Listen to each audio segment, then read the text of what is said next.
How to add shape in CapCut PC. Hi everyone, I'm here to assist you today. Without any delay, let's jump right in. First, open CapCut on your device. Import your picture or video. Then, there is no one way to directly add shape, so what you need to do is click on text at the top left. After you've clicked on text, add the default text.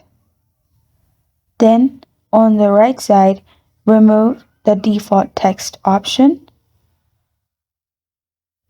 After you have removed, simply click on space. After you've deleted all the alphabets, write space and then scroll down, then click on background. And in here, select the one. Then below that, you'll find color. Select the color you want your shape to be.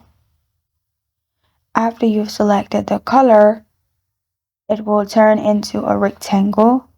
Now, you can simply increase the size of the shape and add it wherever you want it to be.